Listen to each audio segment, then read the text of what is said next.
Hey, what's up everybody? It's Lyds, and we're back for some more Thronebreaker, and last time we fought a relatively difficult vampire in a battle over here who felt like it was kind of a deck that was designed to counter at least the Skellige cards that we had acquired recently, which of course have been pretty important to our success as of late. We might have also run into some Nilfgaardians over here.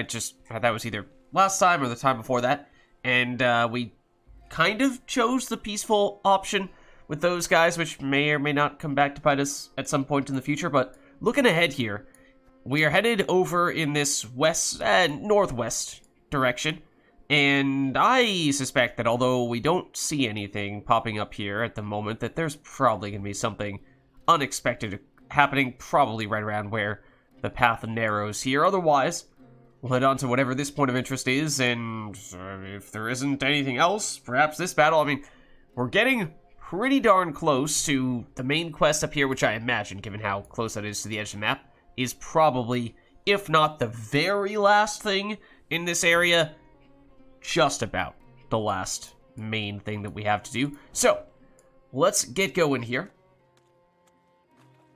And I am ready to get thrown into something that has not shown up on our map. Like, this already was not on our map. So I think this is just going to be a blind area. Now, I imagine that this is going to be Gernichora here. And that it's not as if we're about to...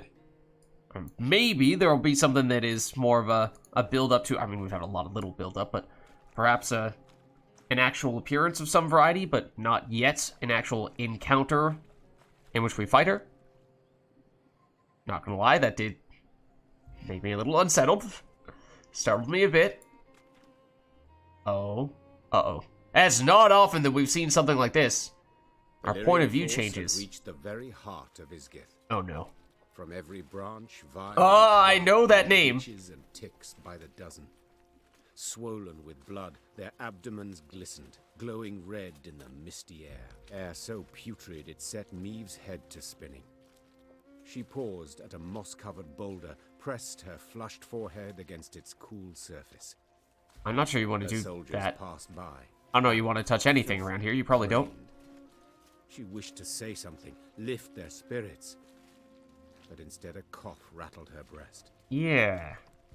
So first of all, this is the nickname for Gernichora. So there's that. So maybe the exact thing that I was just saying may be about to happen, or maybe this is the full-fledged encounter with Gernichora right here, right now. The other thing is this also reminds me of, when was it? Very recently, I don't remember if it was last time in particular, when we heard someone, no, 2 times ago I think, when it was Ivo was giving us some inside details on how to properly deal with Gernichora because she is so powerful, and I believe if I remember correctly, his answer was basically that she has all these blood leeches that she basically has, that they start on her, and they like drain her blood, and then the leeches go out and basically spread that stuff elsewhere, and it long term does increase Gernichora's influence on the area, which is why it's so corrupted right now. However, when she's actually in the act of giving blood, that is when she's weakest, so that's when we should strike. So that may be an important thing to have in mind here, if we are in fact about to actually face her. Suddenly, splashes all no. around me Yep. in the water. Yep. As if a rain of fist-sized drops had begun to fall. That's Gernichora. The queen lifted her heavy gaze. Seemingly on command, ticks and leeches dropped into the warm, soupy waters. Oh no. Then clumsily wriggled off toward a dead alder grove. Meve knew at once what skulked behind the trees. Gernichora, Isgith's mistress, Isgith's queen. Oh no. Alright, so here I was hoping that we would have a little... I mean, we had a lot of teases for Gernichora, but I was hoping she was going to make a cameo appearance before we actually had our full-fledged encounter, but no, it looks like we are headed straight into it here. Weapons at the ready! The queen roared. Close ranks! The Lyrians quickly converged, formed a wall of shields, and crouched behind them. Terrified, they stared as a multitude of eyes flashed open midst the branches, while revolting, muck-covered beasts rose from the gurgling waters around. Meve silently uttered a prayer. Hail Melitele, great mother, maiden and crone, ever have us in your care. Yeah! Oh, what? Oh, snap. Oh, no. Oh, no. That's a big number.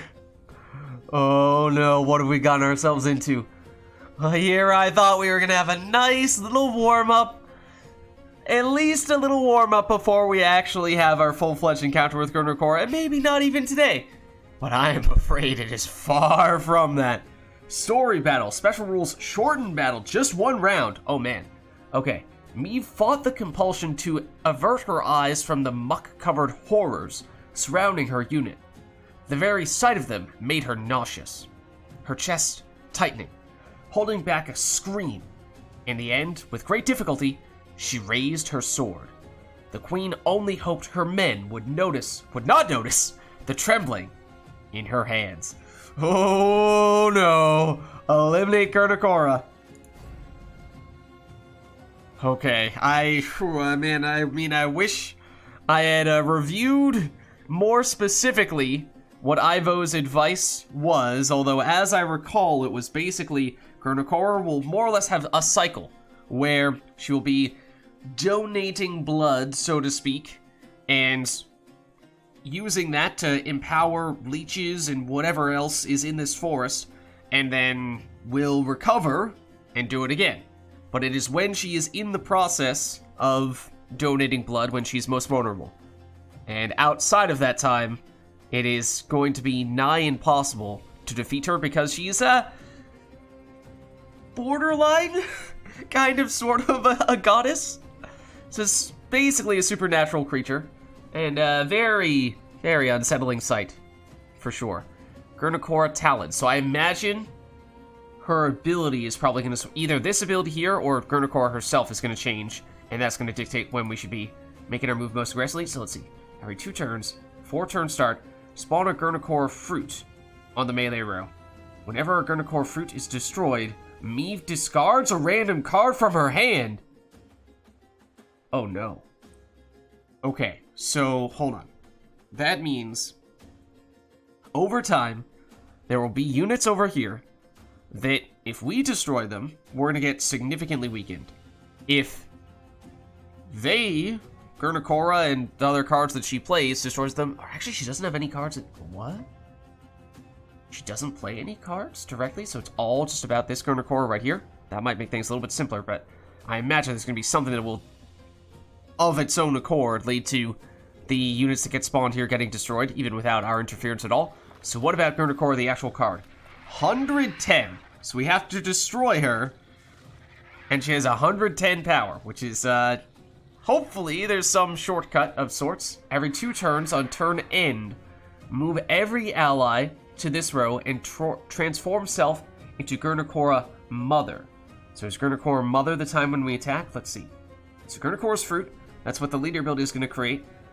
If on the range row, drain Gernichora by 3. When this unit's power reaches 10, explode and damage all enemies by 3. Okay, so we're going to take a lot of damage. I mean, at the moment, it's looking like the Skellige guys are going to be crucially important here, as they are perhaps the one set of cards we have that can respond well to taking damage and potentially even getting destroyed. Although, doesn't matter if we outscore Gernichora here, we need to actually destroy her. So, it's damage, damage, and more damage, which is technically the most important here. So let's see. Gernichora Mother.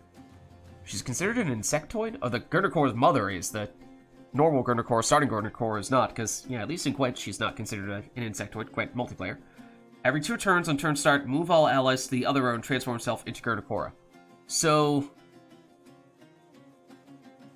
she transforms back and forth when she's Gernichora, and in doing so, moves the Gernichora's fruits.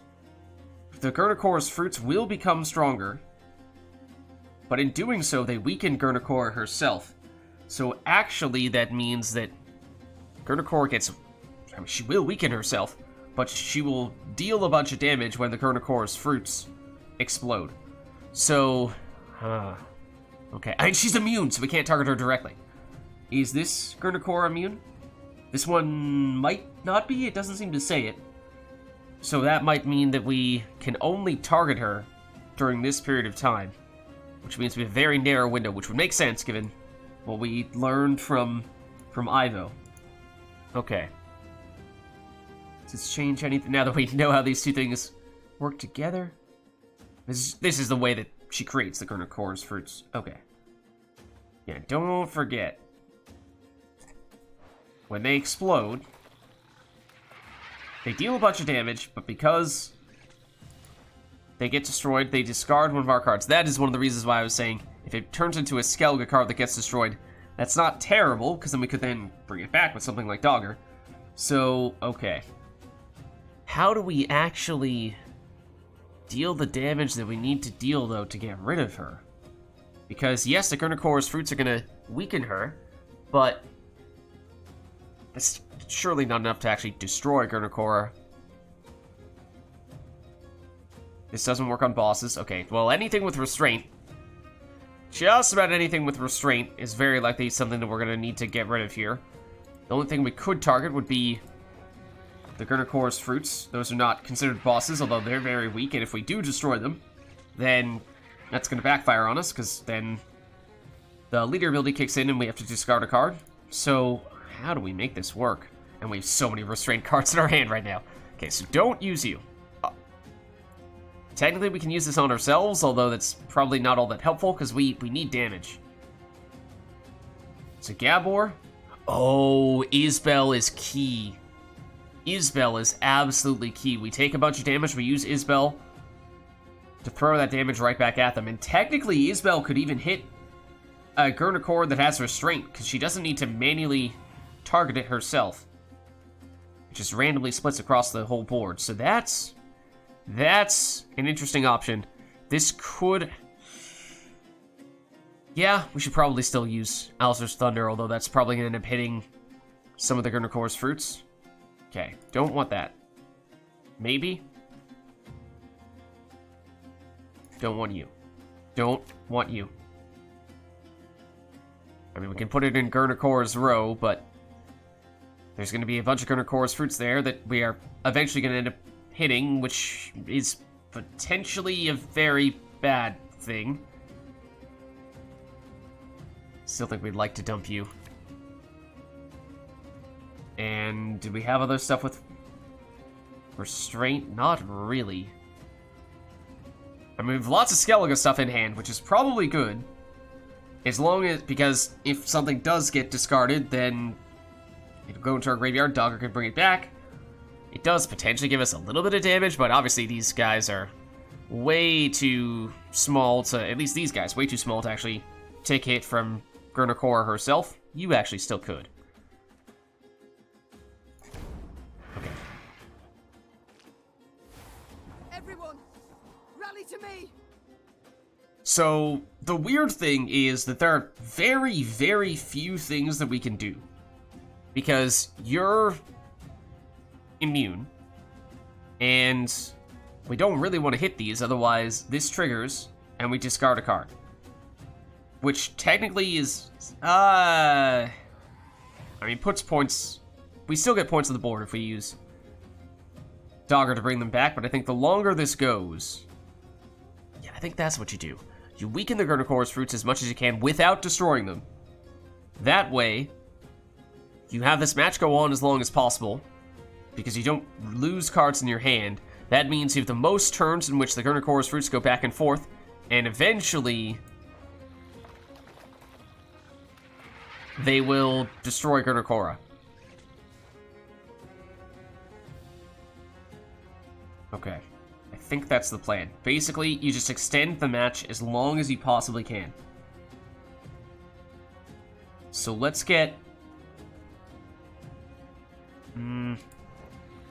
Next turn, you will be a card we can target, right? So I think that means we get you out. I'm not going to use leader ability, because if we do, we're going to hit one of these, and I don't want to do that with the Arbalest here.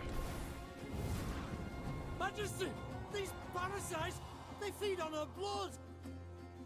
Yes. Which makes her weaker, Makes them stronger. So now we can hit them. Now we can hit them, and we actually should hit them. Probably not with leader ability. Depends on where the damage from leader ability goes. If that happens, that both of these guys hit the same Gernichora's fruit, which is a very low probability. It's what? There's 1, 2, 3, 4, 5. So there's a 20% chance of that happening. It's pretty low, but it's not 0. Bomber would also be good to do, or technically Bomber we should do next in all likelihood. Okay, I think I'm going to use leader ability. I'm going to take my chances there. What cards do we actually want? Probably Patricide. Probably Patricide. And then possibly Xavier to power up Patricide. Otherwise, I'm not really sure who you'd be going for. I mean, you could I don't think you can put a Bomber in the with fire in the melee row, because you just cannot destroy any of the Gernichora's fruits. Weaken them, yes. And when these go back to the other row, they will they get stronger again? Move to the other row, transform itself into Gernichora. No, they will not get stronger, but they will move. But the problem is, when they spawn in more from the leader ability, those will be on 1 power, and at that stage, yes, getting hit by the fire from the Bomber would destroy them, and then we lose cards. The length of the match gets shorter, and there's less time for these guys to drain more from Gernichora, which I think is actually the way that you destroy her. So this is really just a puzzle more than a battle. I think we do this. We take our chances. We're going to put... I mean, you could even put back an Arbalest if you're really concerned about that. But we're going to take a bit of a chance, a calculated risk. Going to get out Patricide, and we're going to get out... It could be you as well, because you can hit Gernichora, and you can weaken some of the Gernichora's fruits in a more targeted way. It's not terrible. So can Patricide, although Patricide might actually have enough damage, too much damage, so that we can't hit the fruits. That is actually the case at the moment, at least. So I mean, we can still hit Gernichora herself, yes, but might be better to weaken the fruits if possible. Okay, good. It did not hit the same one. That's ideal. The more I drink with our forefathers! So now what we do... Time I wiped it away! 3 damage. Damage self. 2 enemies by 3 damage. We do that to both of these Gernichora fruits. Weaken them, and basically what this does is it doesn't destroy them. So we don't discard a card, so we will still have a maximum length round. However, by weakening them, it takes longer before they get to 10 power and automatically explode. Because basically, as soon as that starts happening, that's going to be the end of the match. So we just want to delay that as long as possible. And that helps us do this. We technically haven't played a card from our hand yet. So let's do... You're going to stay on this much power. No, you are going to do that again. You are going to do that again on the next turn. So, for that reason, I think we probably do. Now I mean, you'd like to get a Bomber out quickly, however, that does actually have a chance of destroying a Gernichora's fruit immediately. So, I think we need to do this next. Think I'm a beer! So you're gonna get powered up, you're gonna get weakened again. We're just trying to delay as long as possible, which we can do to a certain extent. Let's see, 1, 2, 3, 4, 5. So Patricide cannot hit one of these, otherwise they will get destroyed. But we can do this to once again weaken the highest ones.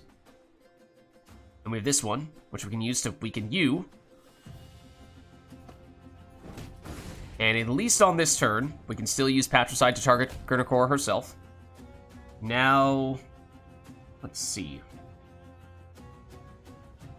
We still, I don't think, can use Bomber just yet. We could go Gabor. We could go Gabor and use him to hit Gernichora. Just go pure damage, right? It's only if a card is destroyed that he uses the remaining damage to hit someone else. Obviously, we don't want that to happen right now. So I think we probably do go that route here. Alright, that's no problem. Pure damage. Okay. They move. Gernichora is no longer How targetable. quickly the scales tip. Ooh. Has a storyteller ever talked to us mid-battle like that before? Okay, I think this is working in our favor, though. Did you just spawn more? There's now 1, 2, 3, 4, 5. There should be more now, right? Your 2 turns before turn starts. Spawn a Gernichora fruit in the melee row. Whenever Gernichora fruit is destroyed, Meve discards a card from her hand. Okay. So now we have to be patient again. And if we can do things in preparation for the next time Gernichora becomes targetable, then we start doing that. So, Disgraced Warrior is not a terrible thing to play.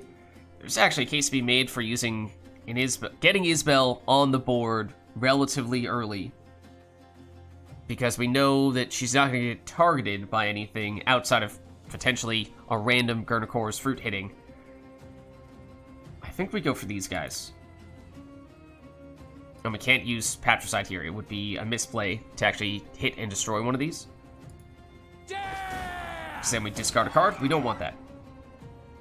We don't want that. We actually could use a Gesso Footman, so we don't really care. The risk would be that we get a Strays Infiltrator who happens to come onto our side of the board and then flips over to their side of the board.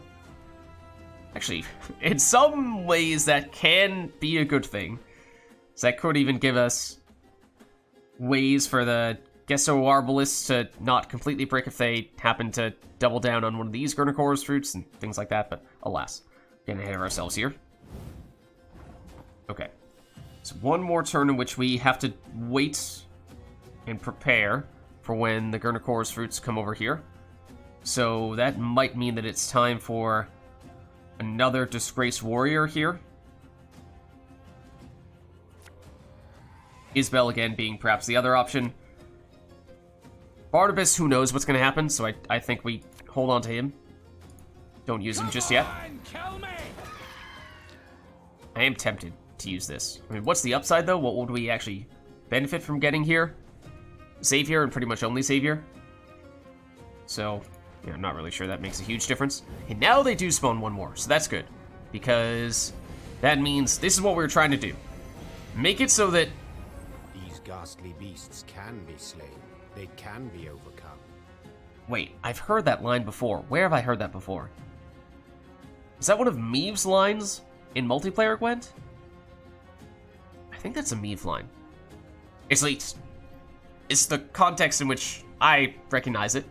But by delaying long enough, we've now made it such that an additional Gernichora's fruit got spawned and went into this range row, which means more strength being drained from Gernichora herself. She is now targetable again, and it also means more damage potential for Patricide. So one thing we need to consider is, as we're getting toward the end of the encounter, there's basically going to be one turn in which we accept that one of these things is going to get destroyed, and when that happens, everything is going to start blowing up. Because one Gernichora's fruit is going to destroy other Gernichora's, or it's going to cause a chain reaction, destroying all the Gernichora's fruits, destroying all the cards in our hand, meaning we will not be able to take any more turns. However, it's only enemy units. Okay, wait, hold on. Damage all enemies by 3. Okay, I was gonna say, like, maybe that also, I thought it damaged every single unit on the board, which was going to be the reason for the chain reaction. Although generally they're gonna hit that number at around the same time anyway. But, in the process, you know, with as many Gernichora's fruits as we're looking at, was that gonna be enough to take out Gernichora herself? No, it doesn't hit Gernichora. It doesn't hit any other Gernichora's fruits. So, it's gonna be Patricide on Gernichora herself, and now you actually could put a bomber in this row, because we're not at the risk of the damage from the fire immediately destroying one of these guys, which was the danger that we were being mindful of before. Catch! So I think we can do that. We will do this. Now it's 7 damage, which is not bad, but these guys are... they're getting close. They're getting close, which is a little scary. And if they were to hit a Disgraced Warrior, say the 5 power one, hits a Disgraced Warrior. Disgraced Warrior is functionally 11 with its armor. So when it gets hit by 5, it's a 6. Which means it hits back and it does destroy you. Which we don't really want. And we want these to stay here so that Gernichora continues to get stronger, or continues to get drained. The opposite of that. Okay. So I think we continue to do what we're doing here. And the fire is actually incredibly effective there. So we actually did want them to get weakened that time. Hit by the fire twice in one turn. I mean, Gernichora is down to 19 now. And with this Gernichora's fruit being on 8 power, it is the highest one. And it also can withstand an Alistair's Thunder. So we could hit Gernichora with an Alistair's Thunder for 10 damage, and then follow that up with a Patricide, and at that point, Disgraced Warrior might be able to take out Gernichora on this turn. Otherwise, again, Isbel is going to have to happen pretty soon here. Although she actually hasn't gotten that much stronger because the Skellige self-damage is the only thing that has been making her gain power thus far. But let's see. It's your 12. And I think we have this. That is okay, because you survive. You're on 2, which means the Disgraced Warrior can definitely finish you. Success. I believe it's dead. Okay, so it took a little while to figure it out. Like I said, it really was more of a puzzle than anything, but once we did, it wasn't that bad. It actually wasn't that bad. Of the battle in Isgith, Meve remembered very little. It seemed a nightmare. Yeah, I don't love that image. The sensations, very real. Amidst a thick fog, she fought in a frenzy, desperately hacking at the scourge that advanced from all sides. In the end, silence fell over the swamp. Its boiling waters lay calmed. The ticks and leeches were gone, while Gernichora lay among rotting leaves, covered in blood, unmoving. But still a fearsome sight. Yeah, I'd rather not stare at that any longer than we have to. Gasped the queen. And we move on. Oh, yes. Oh, wait, this was another thing that Ivo said. Wait, oh no, I don't remember it well. It took Meve a moment to realize the difficulty. They still feared it. Though the monster's lifeless body lay on the ground, they dared not go near. But we have to, right? Isn't that what Ivo said? So Ivo said two key things that he gave us advice on. Was Gernichora weakest, most vulnerable, when the leeches are draining life from her, and that was the only time we could attack her. So, to be fair, I mean, that advice wasn't probably all that useful because we were going to figure that out regardless. We didn't really have any alternative. This time, though, the second thing that he said that I did not initially remember, was that when you defeat Gernichora, you must, was it burn her body? I think it was something along those lines. Basically, you absolutely need to finish the job, because if not, some kind of curse will afflict you, or she'll just stay alive and you won't actually succeed, even though it might seem as though you did. So, everyone is, not exactly thrilled about being in this area or being anywhere near Gernichora, but it is still critically important that we stick around long enough to make sure that the deed is truly done. Were she to repeat the order, they would carry it out. Yet she did not wish to force that on them. Yes, we must. Swallowing her own revulsion, she walked up to Gernichora's corpse. Oh, unless Meve does it herself. Okay, there we go. The air soon filled with the suffocating stench of burning hair and flesh. Sparks belched out as melting fat fell on flame. Oh, lovely. Until finally, nothing was left of the bloody mistress but scorched bone. The Lyrians resumed their march towards the banks of the Yaruga. They forced their weary legs to maintain a swift pace, and stole no second glance at what they'd left behind. Okay.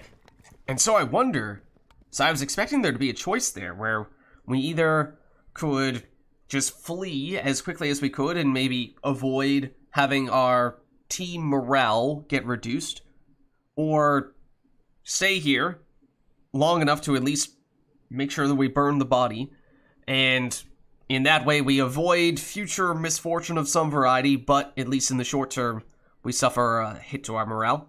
But no choice at all, and I wonder if that just automatically happens no matter what, or if the reason why it happened this way, we didn't even have that choice to be made, was because we made a point of getting those details from Ivo, and basically that ensured that we were going to succeed in this aspect, whereas you would perhaps have automatically failed in that aspect had you not gotten those details from Ivo. Oh. Gernichora trophy. Lovely. In multiplayer Gwent, this is called Parasite, which I guess is also fitting. Also, one of my least favorite premium cards, with the animation there being extremely unpleasant. And also, fitting how for the entire time, and I mean, you can check the tape, the entire time that we have been in Ongren here, every single time we rounded a corner, I went, oh, it's gonna be Gernichora. That encounter, that's gonna be Gernichora. This one, oh, Gernichora's over here.